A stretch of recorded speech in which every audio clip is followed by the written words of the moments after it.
क्या आपने कभी किसी ऐसे व्यक्ति की कहानी सुनी है जिसने सब कुछ खोने के बाद भी हार नहीं मानी, बल्कि धैर्य के बल पर पूरे जीवन को बदल डाला? क्या आपको लगता है कि आज के समय में धैर्य का कोई मूल्य नहीं रहा? लेकिन चाणक्य नीति कहती है, धैर्य ही वह अस्त्र है जो समय को आपके पक्ष में मोड़ सकता है। यह कहानी आपको उस युग में ले जाएगी जब मगध सम्राट धनानंद के दरबार में षड्यंत्र, अपमान और संघर्ष की लहरें उठ रही थीं।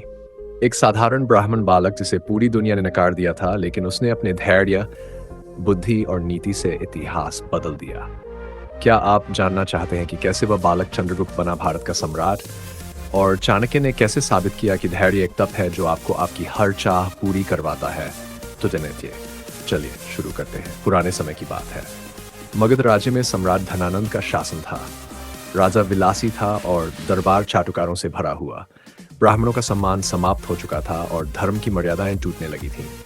उसी राज्य में तक्षशिला से आया एक युवा ब्राह्मण विद्वान चाणक्य भी था। वह अत्यंत बुद्धिमान, दृढ़ निश्चयी और तेजस्वी था, लेकिन उसका रूप सामान्य और भेष साधारण था। एक दिन वह मगध दरबार में गया, यह सोचकर कि सम्राट को सही मार्ग दिखाएगा, लेकिन दरबार में उसका अपमान हुआ। सम्राट धनानंद ने उसका उपहास उड़ाया, उसकी जाति और वस्त्रों को लेकर तिरस्कार किया और उसे दरबार से निकाल दिया। चाणक्य की आंखों में अपमान की आग जल उठी, लेकिन उसने न कोई बदला लिया, न कोई शोर मचाया। उसने सिर्फ मन ही मन एक संकल्प लिया, जब तक इस अधर्मी राजा को गद्दी से नहीं हटाऊंगा, तब तक अपनी जटाएं नहीं खोलूंगा। धैर्य की शुरुआत। वह क्षण चाणक्य के जीवन का सबसे निर्णायक था। अगर वह चाहता तो बदले की भावना में फौरन प्रतिक्रिया देता, लेकिन उसने धैर्य को चुना। चाणक्य जानता था कि परिवर्तन की नींव तत्काल क्रोध नहीं, बल्कि दीर्घकालिक योजना होती है।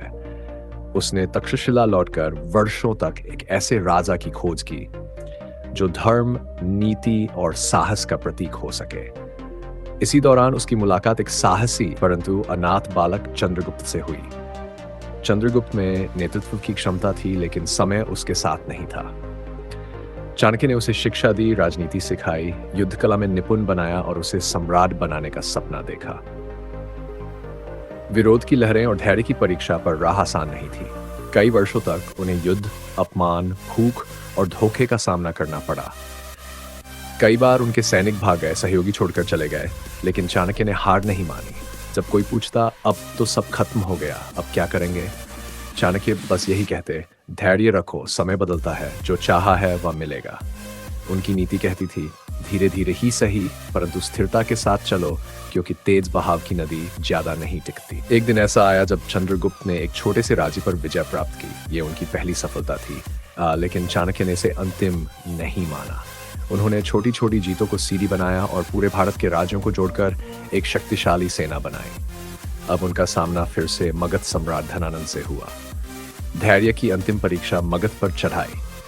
चाणक्य और चंद्रगुप्त की सेना ने धनानंद की विशाल सेना से युद्ध किया। यह युद्ध केवल तलवारों का नहीं, बल्कि नीति, धैर्य और संकल्प का था। युद्ध कई महीनों तक चला। चंद्रगुप्त ने हार नहीं मानी और अंततः धनानंद की पराजय हुई। चाणक्य ने चंद्रगुप्त को मगध की गद्दी पर बैठाया और उस दिन चाणक्य ने अपनी जटाएं खोली। वर्षों की तपस्या, अपमान और धैर्य का अंत हो चुका था। जो चाहा था, धैर्य का फल मीठा होता है, यह कहावत उस दिन चरितार्थ हुई। चाणक्य का सपना था एक शक्तिशाली, न्यायप्रिय भारत। वह सपना चंद्रगुप्त के रूप में पूरा हुआ।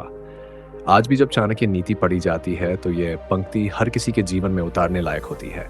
धैर्य वह शक्ति है जो असंभव को संभव बनाती है। सीख जो हमेशा याद रखें।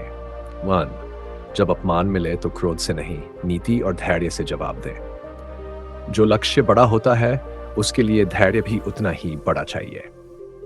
हाँ, यदि समय आपका नहीं है तो उसे बनाने का प्रयास कीजिए, क्योंकि समय हमेशा स्थिर नहीं रहता। 4. चाणक्य जैसे विचारक और चंद्रगुप्त जैसे योद्धा इतिहास में इसलिए अमर हुए क्योंकि उन्होंने हार मानने से पहले धैर्य का आश्रय लिया। अंतिम संदेश, अगर तुम्हारा सपना बड़ा है तो राह भी लंबी होगी। यदि रास्ते में ठोकरें मिले तो समझ लेना कि मंजिल करीब है, क्योंकि जो चाहेगा वही पाएगा, परंतु वही जो धैर्य से चलता है।